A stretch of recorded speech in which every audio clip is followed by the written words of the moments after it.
Okay, so we're recording. Hi, morning, and welcome everybody to this session. Welcome to this session. Me, Mark Anderson, ICT evangelist, and I'm sharing with you today in association with Q and Microsoft.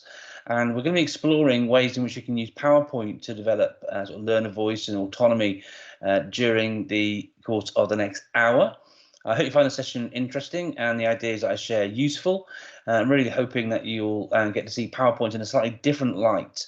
We often hear in education the phrase of death by PowerPoint. Well, absolutely not. And if you're thinking about PowerPoint of yore, yesteryear, then it has come on so many leaps and bounds in the past few years with its features, its functionality, the things you can do with it. Sure, it's a presentation tool, but actually we can start to now really start thinking about PowerPoint as being a bit of a graphic design tool. We can do so many things with it. It's a really impactful and powerful tool to use to support both our teaching in the classroom, but also the learning of others that we're working with as well. And developing sort of student voice oracy is something that research shows is hugely powerful when it comes to impacting on student learning. And so there's a whole variety of different activities I'm going to share with you over the course of the next hour, which sort of lead and sort of tie directly into that sort of thinking as well. So I've got some slides to share with you. I've also got a few resources to share with you as well over the course of the next hour. I want to share with you a book that I refer to as well, though, because slide design is really important too. And it's a great book by a gentleman called Oliver Caviglioli. I've got a copy of it just here with me.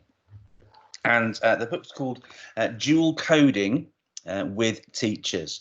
Now, I've, as somebody who's had a variety of responsibilities and roles in schools over 20 years, I've seen many lessons where teachers have used PowerPoint as the tool which runs at the front of the classroom as a reference and a resource and things. But it's easy to understand where this idea of death by PowerPoint has come from, because it really isn't something that should be used in this sort of a way. But so many teachers will sort of create a slide and they'll put the heading across the top, and then they'll use the bullet points, and they'll just stand there and talk their way through those different slides. And it's no small wonder then if we ever ask our learners to do an independent learning task where we ask them to actually complete a presentation to explain a topic, we often get the same sort of thing. But on top of that, they'll then spend, all their time, the students, just spending time making the slides sort of animate with every sort of word, every letter coming in like this. It's not really very good. What this book does, okay, is it really shows very clearly the ways in which you can present information in clear ways that link to ideas behind dual coding and learning and reducing cognitive load and all these different things as well. So this is a strong shout. If you're in the UK, this book is just under £10, and it covers so much more, in fact, than just how you can do good slide design. There's loads of things in here around sketchnoting, which again is something you can do really well on your touchscreen Windows device as well. But this section here, for example, here is on slides, and you can see there's lots of feedback in here and ideas and ways in which you can actually go about presenting information on your slides and things in here. It's more than just that, okay? It's not just about how to make a great presentation, but there are loads of things in here which will really inspire you in your use of your PowerPoint in the classroom with your learners, or even if you're using it for remote learning, even if you're using it to actually share things and with your learners by recording the screen using some of the recording features on your Windows device as well. So really useful book. But anyway, let's jump into my presentation. So I'm going to go to share, and I'll share my, I'll go full screen here, and we're straight into the presentation here, which is absolutely perfect and just what I wanted. So I'm just going to go to full screen, and then I'll run through these slides. So as I said, welcome to the session. My name is Mark Anderson, and the title for this presentation is Ways to Use PowerPoint to Develop Learner Confidence and Autonomy. So that's what the title of the session is. You can follow me on Twitter if you want to. My Twitter handle is there as ICT Evangelist. And if you're looking to find out more about the sessions that are happening and when they're happening and who's presenting and all these different things, please visit the link you can see there at the bottom, which is q.org/Microsoft. visit that link there and you'll be able to easily find all of the scheduled sessions that are coming up. Please do look on Twitter as well at the Getter hashtag, Microsoft Edu and WeAreQ as well. If you do a search for those hashtags, then you'll find all of the different presenters sharing their sessions and when they're happening and what they're covering and all those different things. And what's great about the Getter as well is, and it's true with me as well, if beyond sessions, you go beyond the sessions, it might be you watched one of the presentations through the YouTube playlist, for example, you can still access easily all these different amazing presenters who are sharing things over the course of the whole Getter project. We're running right through to the end of August, and 400 hours worth of presentations and sharing being done during that time. So it's a huge undertaking, and it's all completely free. So what a fantastic thing to do, and from a personal perspective, it is an amazing thing to be involved with, and it's a real privilege to have been asked to be involved with this awesome project. So there's the address again there. Look, q.org/Microsoft. There's me on the side. Look, but there's loads of ways in which you can engage and interact with the project. And not only are there training sessions like the one that I'm doing here today, but there are also office hours, which are awesome. It's a great idea to include these. Office hours are drop-in sessions as well. So you can turn up and drop in on a session with somebody such as myself, Matt Miller, Paul Watkins, all sorts of people, loads and loads of us, Pernille Rip and Naomi Harm, loads of people running these office hours as well as the webinars. There are also masterclasses as well. Now, the masterclasses aren't being recorded and saved to the YouTube channel. So if you want to go to one of the masterclasses, please do check out that link you can see there, q.org/Microsoft, and find out when those masterclasses are taking place. And they're great to support you. But office hours, a really great thing to sort of drop in, ask questions from people such as myself and Matt Miller and the other names that I've mentioned.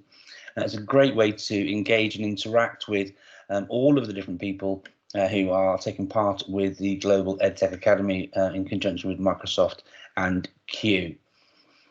So the playlist is easy to find as well. If you want to sort of find a recording after the event, simply get yourself across to q.org/Getter recording. And the playlist is there, excuse me, with all of the sessions that people have completed over the course of the project, available there for you to watch back again. Something like 12,000 views already, and we're only a few weeks in. So hugely popular, and just get your Netflix on, as it were, by jumping in and grabbing yourself some great free professional development for an hour. And you can see some of the sessions that are there. So getting started with Microsoft Word, Sway This Way with Tara Linney, you've got Making Learning Wonderful with Microsoft OneNote Class Notebook, you've got How to Make Infographics for Learning. So many great sessions being offered. So please do check out the ones that are coming up so you can attend live. If you miss them, then by all means, like I say, get to that address there, q.org/Getter recording, and you can find all of those sessions that are run previously available for you to watch as and when it suits you. Okay, so let's move on. As I said, my Twitter handle is ICT Evangelist.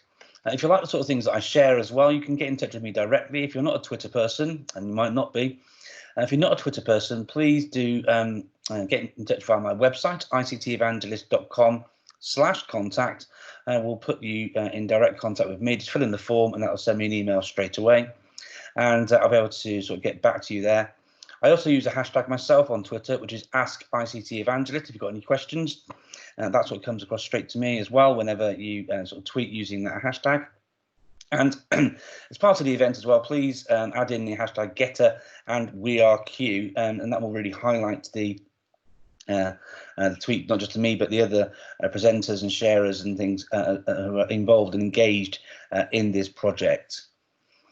So what we're doing in this session, as I say, is titled Ways to Use PowerPoint to Develop Learner Confidence and Autonomy. And it's linked in many ways to engagement. And don't get me wrong, engagement is a poor proxy for learning, but we can use engagement can be a really great byproduct of great activities and learning activities with our students in the classroom. So we're going to be exploring lots of different ways to use PowerPoint with our learners during this session. And if you've got any further questions beyond the session, please, as I say, get in touch with me either via my website or using Twitter. My Twitter handle again is @ICTEvangelist, or you can get in touch through my website. So what we're going to cover, well, we're going to have some ideas on different activities that we can undertake, and I'm going to be dropping in a bit of research which sort of link through to why offering these things up as ideas are good things to do. We're then going to have some demonstrations on how to do these different things, and then built into the end of the session there's a bit of question and answer time for you to sort of get involved and find out and ask questions around the things I've shared, and anything else you might want to ask around the topic of using PowerPoint with your students. So before I get into the PowerPoint stuff, I want to talk a little bit about research. There's an organisation here in the UK called the Education Endowment Foundation, and they produce lots of reports about what works in education with teaching and learning. And they released a report a year ago, which just over a year ago, March last year it was. And in that report, they broke things down into 4 essential areas where technology can make an impact with teaching and learning. The first one is to think about how the technology will improve your teaching or the learning of your students before you introduce it. And so I'll be thinking about some of those things and linking to some feedback and resources and quotes from articles and research papers during this session, because it's important that we choose to use our technology for reasons which are grounded in informed ways, I feel. So that's the first thing to do, and that's what part of what we're going to be doing as part of this session. We're going to be thinking about, well, why would how will the technology improve the activity? What technologies can improve the activity? What research will sort of share or show that this will inform learning? And so we're going to do that. Now, I have run other sessions on the next 3 topics. The one here is improving the quality of explanations and modelling, and PowerPoint is superb for that. I've actually run a session on that already, so please do check that out on the playlist, q.org/getter-playlist. But asking your learners to do these things as well, explaining things, recording a screen, using models and modelling things, and all of this, that's going to form part of what we're going to look at today. And there are great ways in which we can do that. Technology can also improve the impact of pupil practice. And again, we can use PowerPoint to support those things as well. And it can even play a role in improving assessment and feedback. And guess what? PowerPoint can support and play a role in improving assessment and feedback as well. Okay, so there are loads of ways in which we can use technology, but PowerPoint is far more than just a tool for delivering slides with content on for your learners. I'm going to look at each of these different things and the ways in which we can use it in interesting and innovative ways to have an impact on your teaching and the learning of your students. One of the most popular areas or documents of recent times to support teaching and learning is this one by Rosenshine. It's called Rosenshine's Principles of Instruction. And if you're looking for more information on that, obviously the sort of document from Rosenshine in and of itself is really, really good. But Tom Sherrington, Teacherhead on Twitter, has written a great little book. Say it's a book, it's not War and Peace. So it's a very small book in the scheme of books. But it really is powerful in how it breaks down the various principles that Rosenshine shares. And in there are loads of ways in which we can apply the thinking of Rosenshine and his principles into what we do in the classroom. Some of them don't link through to ways in which we can use technology, but many, many do. And so, again, if you're looking for some wider reading on the topic, please do check out the Principles of Instruction. And you may consider, if you find it of interest, checking out Tom's book as well. I'm not on commission for these books that I'm sharing, but it is a great book and relatively cheap as well too. So ensuring that pupils have repeated and varied opportunities to apply and use new skills and knowledge increases success. So part of what we can do as in our role as teacher in the classroom is to give our students repeated and varied opportunities to apply and use their skills and knowledge. And PowerPoint lends itself really, really well to that. And there are loads of ways in which we can do those things. And I'll refer back to this quote a few times with the different activities today. But the first activity that I want to share with you is how we can use PowerPoint to make GIFs. Apologies if you're a person who pronounces them GIFs. I might alternate the way in which I call them just so I don't spark a riot with the way in which I pronounce the word. But I tend to call them GIFs, so I'll leave it there. Please forgive me if you're a GIF person. But make a GIF to explain a process. Now, making things work in an animated way in PowerPoint is super easy. And in fact, there are some really amazing things that we can do. But here's a process, and this is something which sort of ties into the frame of reference of most teachers, where you understand and know what the feedback loop is, why it's important, and all those different things. But what I can do with PowerPoint is I can make a lovely slide. I can put in the animation. So what is the feedback loop? Well, the feedback loop is where the student will then do some work or complete a task or create something as part of an actual hands-on kind of lesson. It might be that they are in design and technology and they're doing some woodwork or some metal work. It could be they're working in a vocational course where they're doing things with automotives or aeronautical engineering, hands-on things. But the student will do something, make something, fix something. The student will do something linked to what you're trying to get them to learn. And as teacher, it's our role to support them with that and give them feedback on how they've done so that they can do different things with it. Okay, so the feedback loop is really important. The student does something and then they hand it over to the teacher. And the teacher, you, me, what we then do is we sort of give the student feedback. Now, we do that for a reason. We do that so that we can give regular and specific improvement points, and we use that to close the learning gap so that learning is informed. Based upon that, teaching is then adapted based upon the student responses so that our teaching is responsive. Now, we all know these sorts of things as educators. This is not news to us. But if a student has to explain a process, okay, as part of the knowledge or skills that you're asking them to work with, okay, what we can do then is ask them to create a slide just like the one that I've got here, and then it can be saved as a GIF. Now, saving it as a GIF is a super easy thing to do. I've got another example of a little slide that we could perhaps look at turning into a GIF. We've got a little thing here about Excel. We can use the equal sign every time we want to create a formula. Now, this could be a little GIF that's running on screen. It could be something you ask your learners to make to put onto to use as a GIF within Microsoft Teams when you're talking about a topic. It could be used in lots and lots of different ways. So look, I've given you two animated slides here. We've got this one here with a little sort of video running in the background, and we've got the other one with the various stages and builds as part of that with the feedback loop. So how do we go about turning these things into a GIF? Well, honestly, it is so simple. The hard part, I guess, will be the part where we actually have to actually make the slide. The making a GIF part is super easy. So if I go to this slide here, for example, the one which is the feedback loop, to make a GIF, all we need to do is simply go to the File menu, and then from there we go to the option Export, and we choose the option Export, and then we'll see on there the option Create an Animated GIF. Now I'm just going to go back out a second because I didn't clock the slide number. We're on slide 15. Okay, good. So we go to File, and then we go to Export. We choose the option Create an Animated GIF.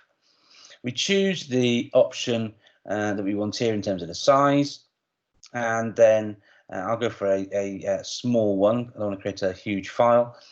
And second spend on each slide here, and then we just choose the option Create GIF. Now, if I do this as it stands right now, this is going to make a GIF of all of my slides.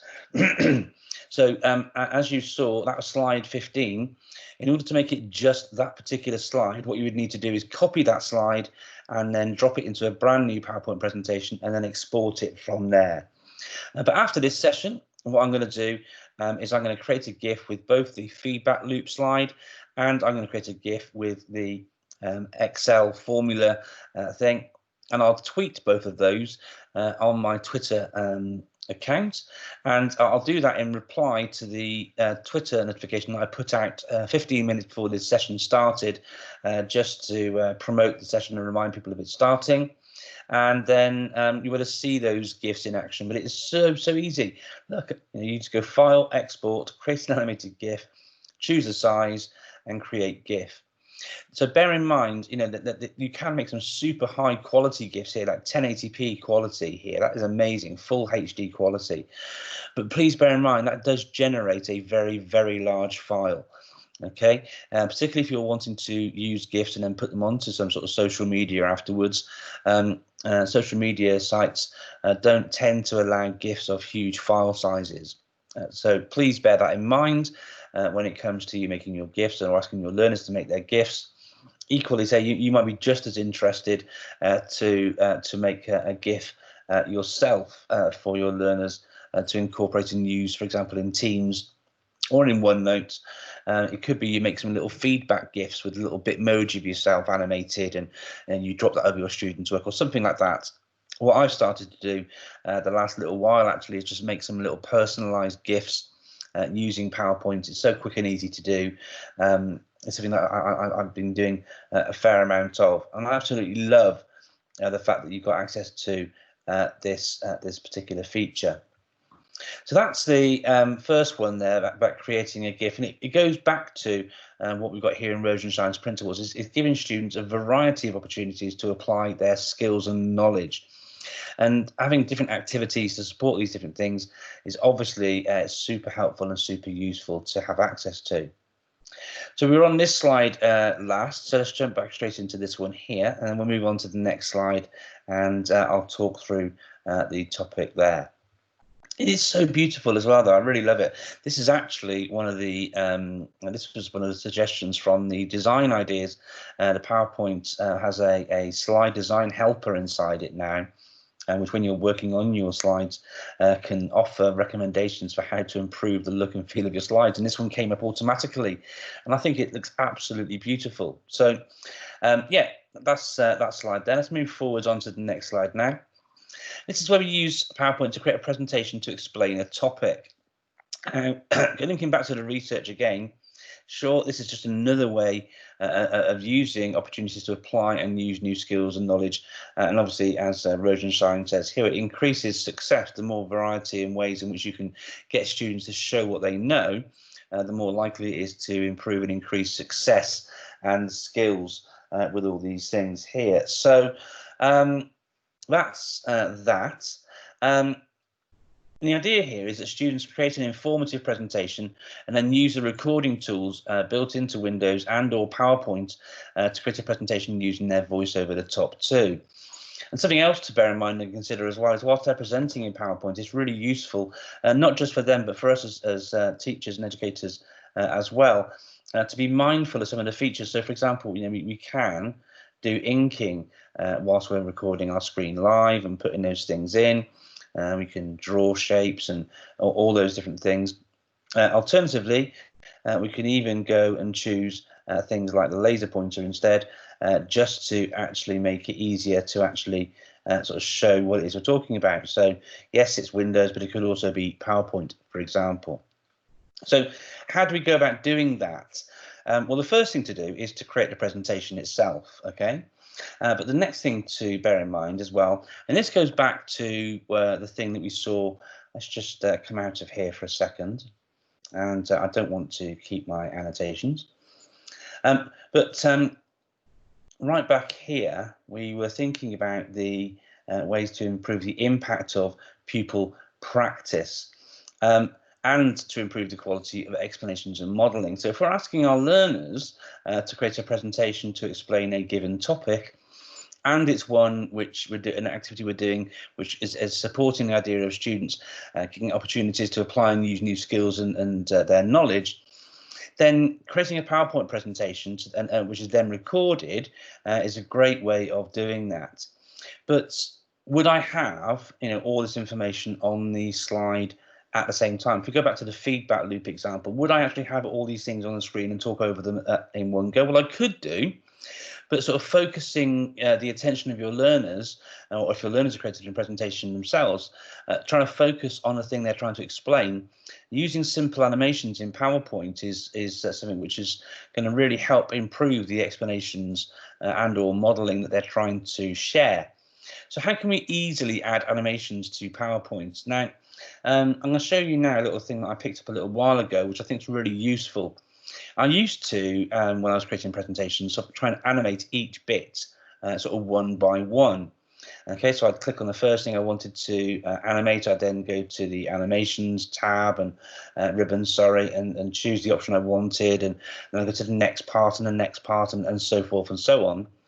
What I've learned is that, and I've always known that you can multiple select things, and what you do is you simply press the control key on your keyboard, and you'll see automatically that the mouse pointer is changing as I tap the control key.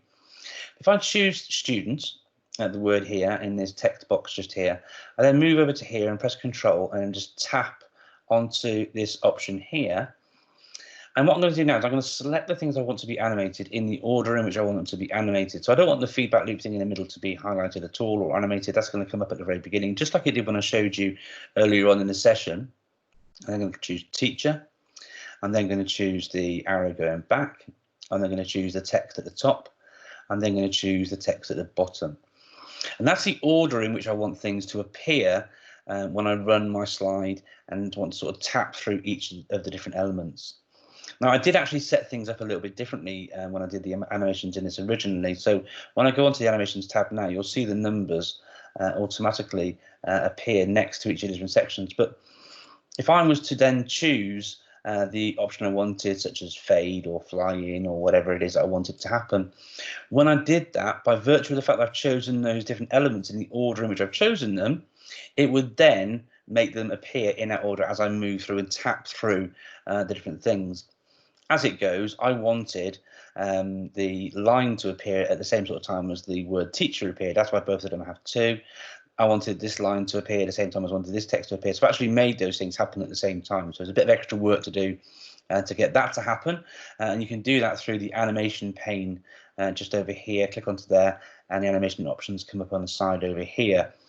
But that's a great little tip, that. So press the control key, tap onto the things in the order you want them to appear, then choose your animations, and it will make them appear in that particular order.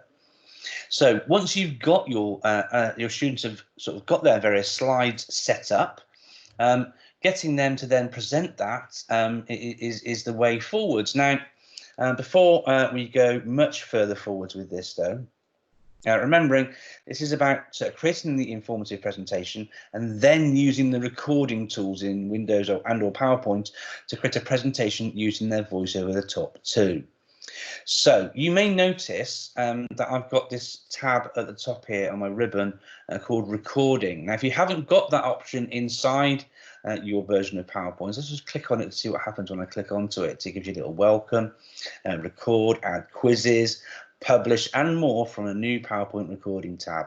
Okay, I don't just show me right now.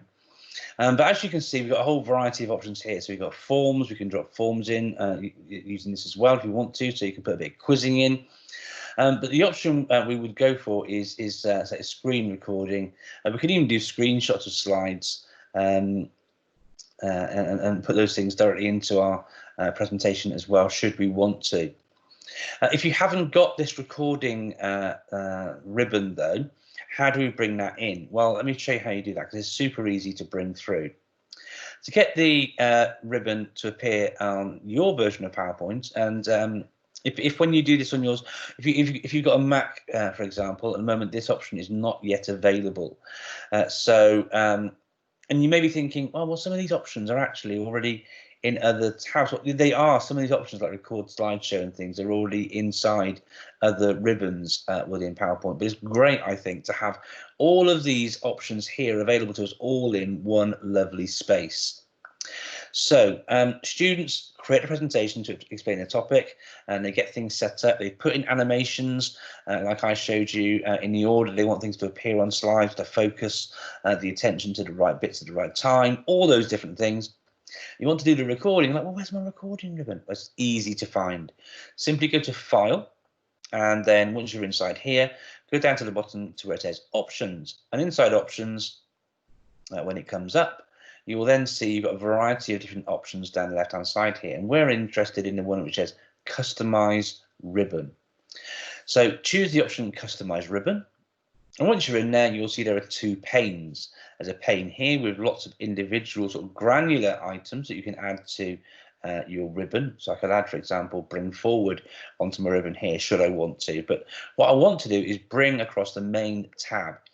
And what you'll find as you scroll through, and it'll show you the ones which are already there and all of that, but what you need to make sure that you've got is the recording option ticked, like I've already got ticked.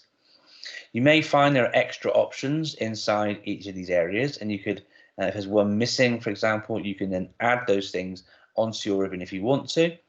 You have the developer options in there, for example. There are other ribbons you can drop in should you want to. But to get the recording ribbon up, you simply tap the recording option just here, click the option OK, and then that drops it in and adds that in on your ribbon here across the top, and you've got all those different things.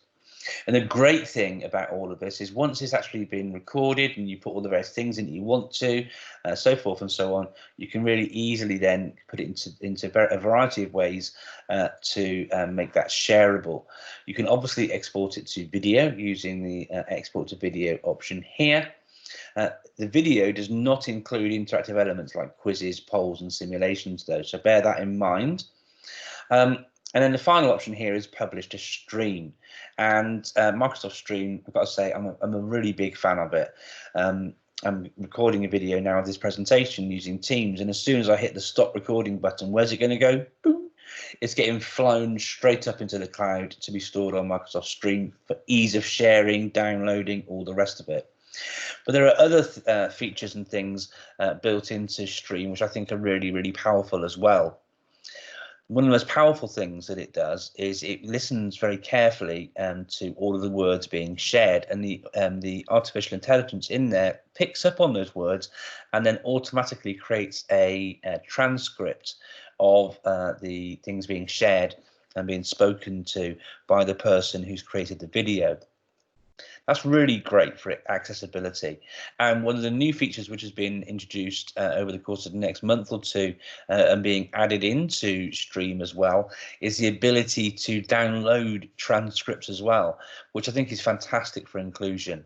Really, really powerful tool that. And so there are loads of reasons why I think using screen recording is really powerful. It's powerful for the learner in terms of them showing what they know, being having the opportunity to engage and complete a wide variety of different interesting and innovative tasks that you're asking them to do.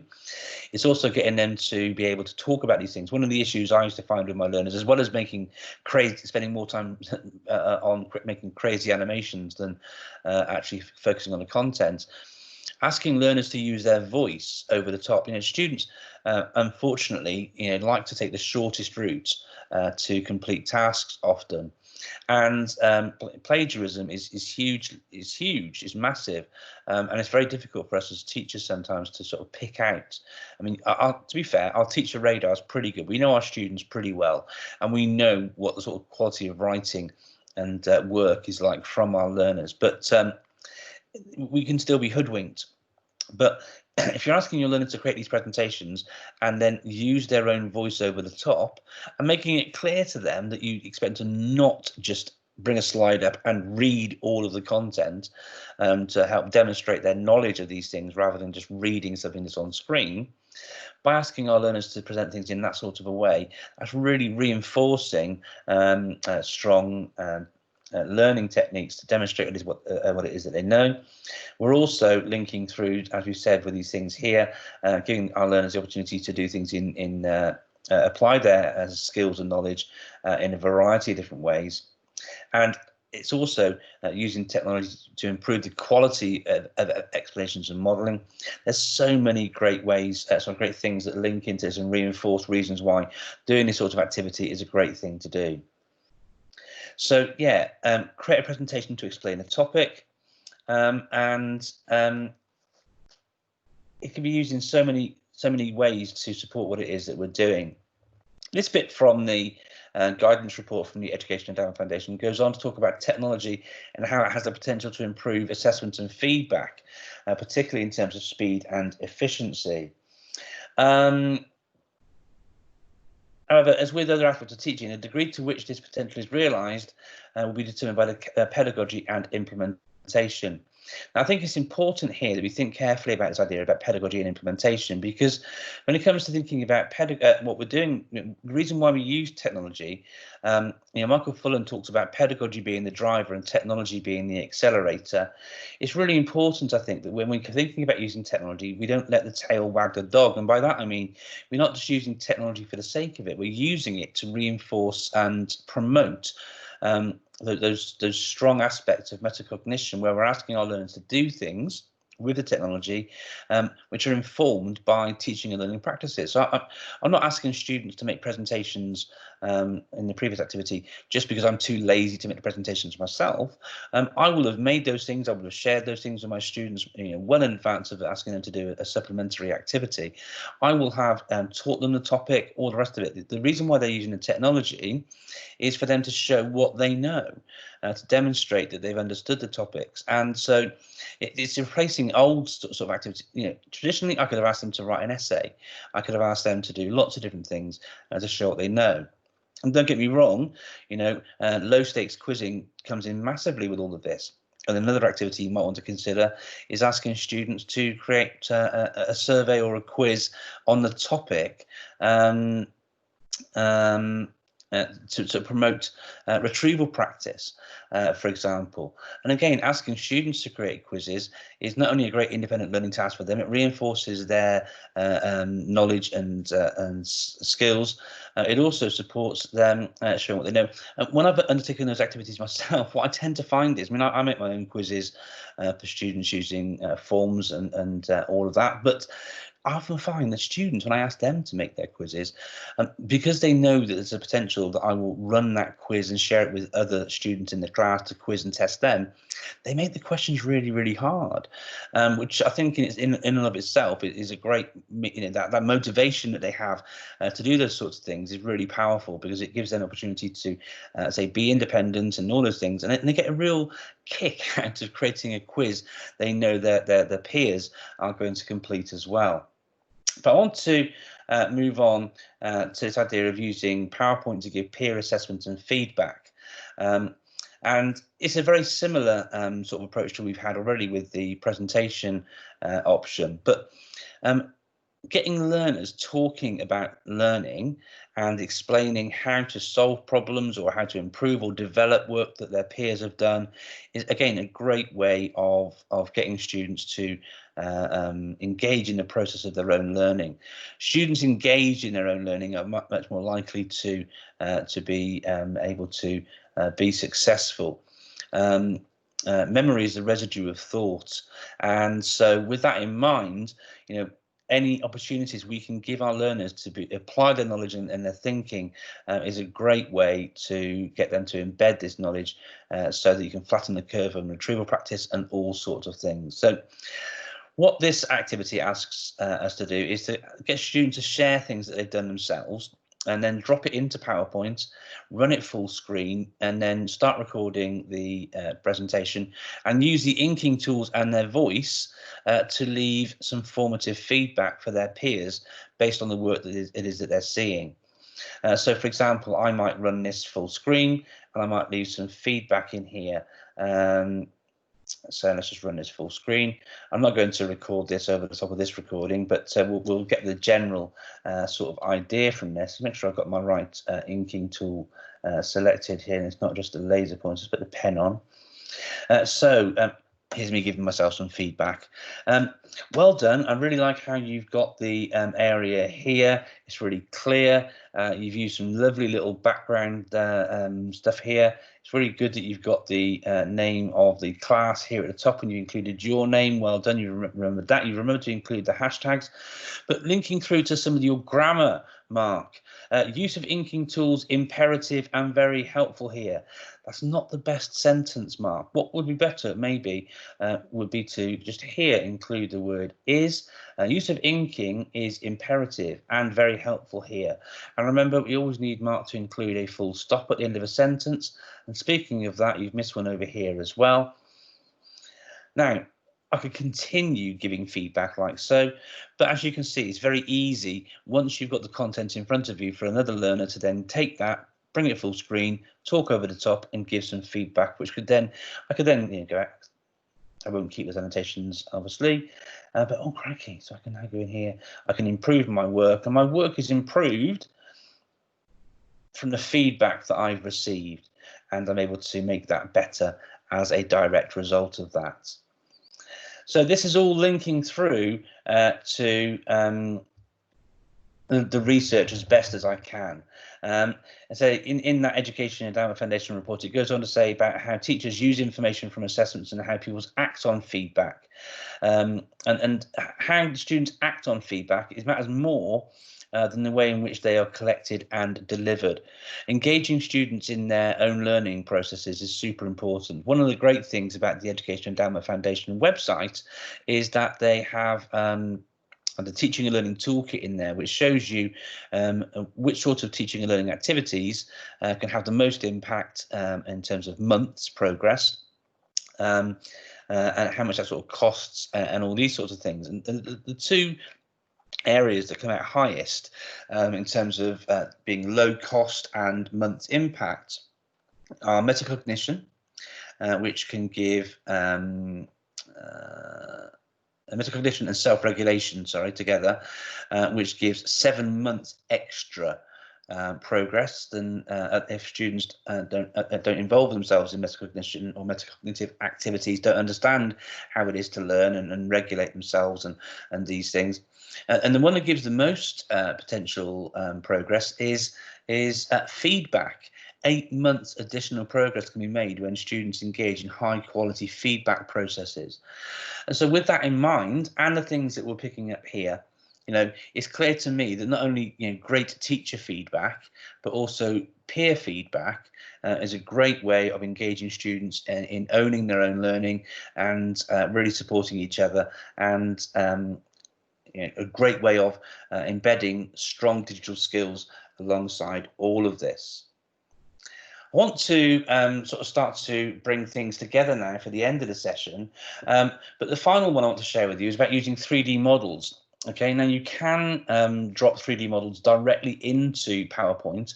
If you go to the Inserts ribbon just here, and you can see the option for 3D models just here. So if I click onto that option, it'll then bring up the 3D models browser, and within here we'll see lots of different 3D models. For example, I go to chemistry, you can see lots of different chemistry constructs here for molecules and how they set up and all the rest of it. And we choose one of them, and just to demonstrate how you do it, you go to Insert, you give it a moment, and then it inserts. And here is an interactive 3D model to use inside your PowerPoint presentation. You've got the various X, Y, and Z axes there as well to show you where things are and things. These can also be animated as well. Yes, we've got the different views of 3D model views. We can sort of switch between them really quickly and easily using the toolbar just here. But we can even, on animations, we can even animate our 3D models as well. So we've got arrival ones, turntables, swing, all sorts of stuff here that we can use to apply to our 3D models here within PowerPoint. I'll just delete that one for a second. But what we can also do, and this links through to the idea from Ruben Puentejero with his SAMA model, this is where we're able to do things, use technology to do things that wouldn't be possible without the technology. So, we can actually, traditionally students in class might have looked at molecules, for example, in a book. The slide I've got just here, no, it's not there. Let me just drop a new model in here. I'm going to go to anatomy this time. I think this is a lovely example. I studied biology when I was a student, and I found it quite hard to sort of pick up abstract concepts, particularly when things that I was sort of thinking about and working with. The one I want isn't there. Let's just search for heart. There's a great little 3D model of the human heart available. Let's just go to here, search. Here is the one I want. Fantastic. Let's insert this one in. Now, I remember finding some of the things I was learning about the human heart when I was studying biology quite difficult to grasp, because it's difficult to sort of see things clearly when you are looking at a flat 2D image in a page. But if I'm looking at the human heart here, and I can zoom in a little bit, hopefully, there we go, to look at it more clearly. But as I'm moving this round and engaging with it, I can see much more clearly all the different aspects of this. Now, again, using these sorts of models to support our teaching, forgetting the students for a second, but if we're wanting our students to get a really firm grasp of what these things actually look like, one of the things we do in science is we often have to dissect things to learn about them as well. But again, having the opportunity to do these things and look at these things prior to doing that, I think will actually make the actual experiment far more successful. The student will know what they're looking for, they'll know where the various different chambers of the heart are, they'll know what it kind of looks like, they'll know to expect these sort of things here, they'll know there's going to be some valves here, bicuspids and tricuspids, and they can sort of label things in here with the aorta and so forth and so on. Okay, and the ventricles, the right ventricle, left ventricle, all these different areas inside the human heart. Now, this section of the presentation is asking us to think about using 3D models to explain a topic. Now, as you've seen through the 3D models that are there, okay, there are loads and loads of things that you can actually bring in and that are already made for you. But what you can also do is you can actually make your own 3D models yourself in Paint 3D. In Blue Peter style. If you're not British, you might not understand the reference there. But here are some that I made earlier, and I've made these ones in Paint 3D. I've taken a wireframe model that comes built into Paint 3D, and then I've painted it in 3 dimensions, and then I've literally copied and pasted it. Now, you can save the images that you've made in Paint 3D and bring them across. It's super easy to do that. On the insert menu here, just go to the 3D models option again, and rather than clicking on the word 3D models, go to the little drop down that's just here and choose the option from a file. And that's one that you've made in Paint 3D. So in Paint 3D, you'll have your model. So if I just jump across now into Paint 3D, here's one of my Nemos. Okay, and I would just simply need to save that and bring that then directly across into PowerPoint, as I've shown you there through the inserts ribbon. But we can just actually select our 3D model and select it there. I can just press Control and C to copy it. I can then jump back into PowerPoint, and it is as easy, like I say, as just pasting it in like so. These are quite big things, so it might take a second or two for it to come across. And in fact, PowerPoint's coming up saying it's not responding, but give it a second and it will work. And there we go, boom, the Nemo that I just showed you in Paint has just come across here. Now, I'm using a fun example here because lots of the examples I've shared so far are a bit more for older students, okay? I talked about doing this, making these in Paint 3D to help explain the topic. Now, there are loads of different wireframes available inside Paint 3D that you can then paint upon and turn into shapes that you want to use for that. But I want to share a resource with you, which is a great little website over here called Thingiverse. Now, if you start with Thingiverse, this is a MakerBot website, but in Thingiverse, there are loads and loads and loads more 3D models that you can interact and engage with. Here you can see some of them like so. You've got Pikachus and all sorts of things. It's not just cartoon characters or face masks or Eevees, or Yodas. There are loads and loads of other 3D models that you can grab from the Thingiverse site. But the issue with the models that you get from Thingiverse is that they are wireframes again. So the process is, if you're going to get yourself a 3D model from somewhere like Thingiverse, and then what you do need to do when you downloaded it is open it in Paint 3D. You'll need to paint it. That's what your learners would have to do. And then once you've done that, they can easily, like you saw a second ago, copy and paste it across from Paint 3D directly into PowerPoint for them to be able to use it. Now, this is one of those things that's got potential to be really, really gimmicky. Okay, so again, hopefully you're getting the idea from me that I don't really do gimmicks, which I don't. So if you're doing this just to show what's possible with technology, then let me think carefully about whether it's something you want to do or not. Yeah, once that's in place, bang that across, pop it into PowerPoint once you've painted it up and things, and then you can use the model related to the topics that you're covering with your learners for them to then record their screens, record their interactions with the various 3D models that they made. They can use the inking to annotate and show the various parts of the model that they're sharing and all of that too. And I want to sort of finish off with this little one that I've made here. Okay, because it goes to show what is actually possible with these sorts of things. Now, this is one which is aimed at much younger students. I've used the Nemo again. Now, it could be that you actually use PowerPoint to create narrated stories.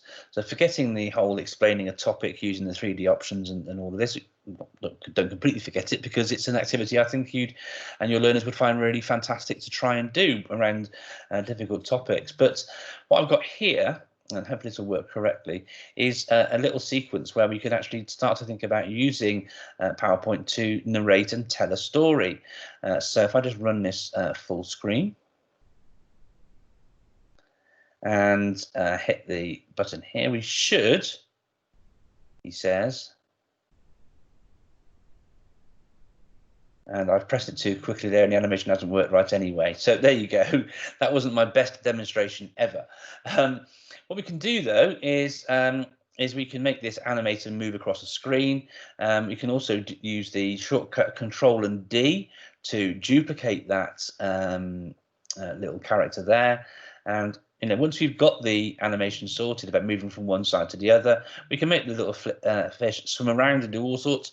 But if we've done that with the one, when we duplicate that particular option there, that particular 3D model there, we duplicate that, the behaviors we have for this particular one will then be sort of migrated across to this one as well. And then it'd be a case of just doing a few little tweaks to make it sort of work differently.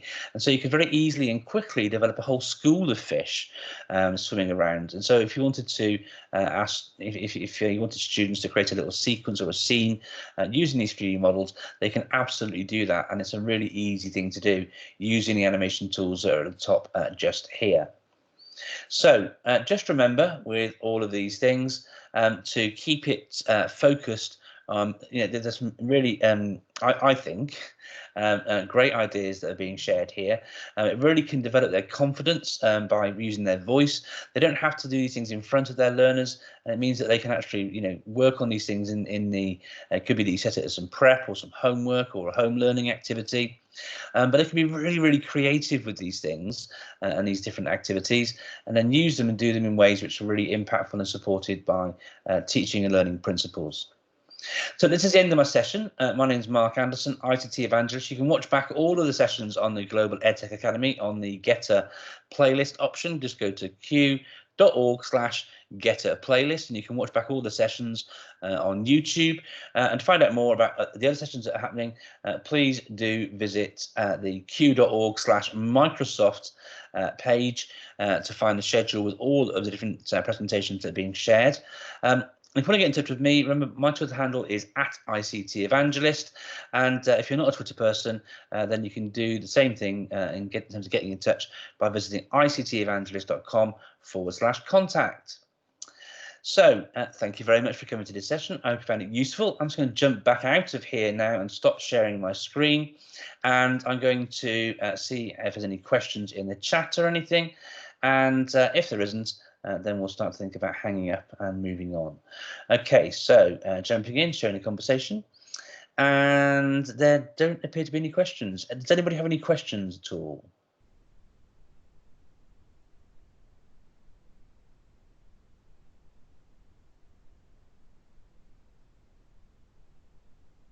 Okay, well, it doesn't appear there's any questions from anybody about the topic. So listen, I hope you found it useful, and I look forward to sharing with you again in the very near future. Please do check out the q.org/Microsoft page for all of the upcoming sessions on the Global EdTech Academy. If you've missed a session and want to watch it again or catch up with one you've missed, simply go to q.org/Getter, GETA playlist. My name is Mark Anderson, ICT evangelist. Just want to say thank you very much for coming to this session, and I hope you keep safe and well, and I hope to see you soon. Thank you very much. Bye.